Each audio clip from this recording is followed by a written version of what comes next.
నిన్న అమ్మాయిది వైష్ణవ్ ఛానల్కి సంబంధించి వీడియో ఇచ్చాను కదా. అప్పుడు మీలో కొంతమంది ఏమన్నారంటే, సార్ మీరు లక్ష డబ్బు వస్తాయి అంటున్నారు, ఆ వచ్చిన డబ్బుతో మంచి లాయర్ని పెట్టుకొని హరిబాబు అండ్ ఫ్యామిలీకి శిక్ష పడాలని మీరు అంటున్నారు, బాగానే ఉంది. కానీ అందులో ఉన్న కంటెంట్ వచ్చేసి నార్మల్ సార్, అసలు అది ఊర్లో ఖాళీగా ఉన్నటువంటి పెట్టే కంటెంట్ అది. బట్ జనాలు వచ్చేసి సపోర్ట్ చేయడం కోసం చెప్పి చూస్తున్నారు, వచ్చిన రెవెన్యూ వచ్చేసి ఉపయోగపడుతుంది అనుకున్నారు. కానీ ఆ రెవెన్యూ వచ్చేసి ఎవరికి వెళ్ళేది సార్? వైష్ణవ్ భర్త హరికి సార్ అని చెప్పేసి ఎవరో కామెంట్స్ పెట్టారు. ఇంకా నాకు కొంత ఐడియా ఉంది కాబట్టి యూట్యూబ్ రెవెన్యూకి సంబంధించి క్రాస్ చెక్ చేసినప్పుడు జస్ట్ యాడ్సెన్స్ అకౌంట్ ఉంటుంది, దానిలోకి వెళ్ళిపోయి పేమెంట్స్ ఆప్షన్ ఉంటుంది, పేమెంట్ ఇన్ఫో ఉంటుంది.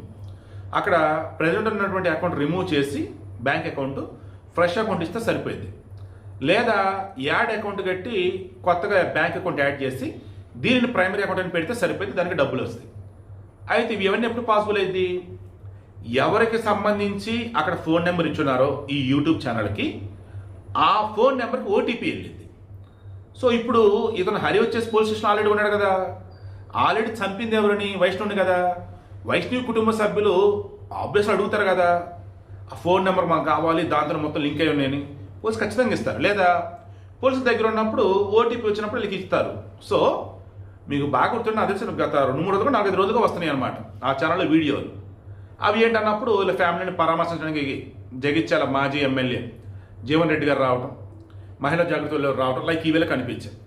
సింపుల్ నేనేం చెప్తున్నానంటే, ఒక యూట్యూబ్ ఛానల్కి సంబంధించి మనం బ్యాంక్ అకౌంట్ని మార్చుకోవచ్చు. అది పెద్ద కష్టం, చాలా ఈజీ ప్రాసెసే.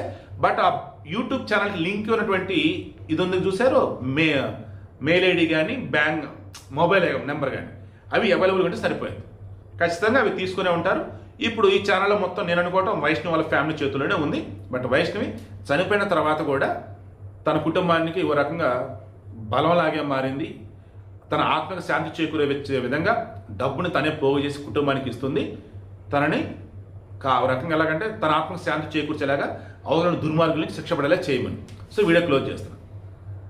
మ్యాక్సిమం ఒకటే ఆలోచించండి, ఇక్కడ ఆమెకు సంబంధించి క్రాస్ చెక్ చేసినప్పుడు ఊరిలో ఉండే ఒక అమాయకురాలకి ఆ ఛానల్లో వీడియోస్ ఉన్నాయి, ఆ కంటెంట్ మొత్తం అలాగే చేసుకుంది. బట్ జనాలు వచ్చేసి గతంలో ఎవరు చూసింది లేదు. మహా చూస్తే పాపం ఊరిలో ఉండేవాళ్ళు లేదా ఇంటి వాళ్ళు ఎలా చేస్తారంటే చూసాం లైక్ అలా. ఎప్పుడైతే అమ్మాయిని చంపాడని అన్నారో అప్పుడు చదువుకున్న వాళ్ళు సిటీలో మొత్తం కూడా సబ్స్క్రైబ్ చేసుకుంటూ ఏమేమి పెట్టింది ఏంటో చూస్తున్నప్పుడు అది వీళ్ళకి నచ్చని కంటెంట్ అయినా జస్ట్ చూస్తున్నారనమాట. ఎందుకంటే రెవెన్యూ వచ్చింది, సబ్స్క్రైబ్ పెరిగినప్పుడు వీళ్ళందరూ ఒక ధైర్యం ఇస్తారు కుటుంబానికి. సో ఒక రకంగా పబ్లిక్ సపోర్ట్ అంతే తప్ప అందులో పెట్టిన వీడియోలు ఎంకరేజ్ చేయడం కాదు. ఇప్పుడు అలా ఫ్యామిలీ ఈ ఇష్యూస్ కొంచెం సెటిల్ అయిన తర్వాత మంచి వీడియో కనుక ఛానల్ కూడా పెట్టగలిగితే ఖచ్చితంగా వాళ్ళు ఫ్యామిలీకి యూట్యూబ్ ఛానల్ మీద బతికేయచ్చు. బట్ ఓవరాల్గా అన్నప్పుడు హరిబాబుకి ఏమి సంబంధం లేకుండా మొత్తం వీళ్ళే తీసుకున్నట్టుగా నాకైతే అనిపిస్తూ ఉంది ఈ ఛానల్కి సంబంధించి.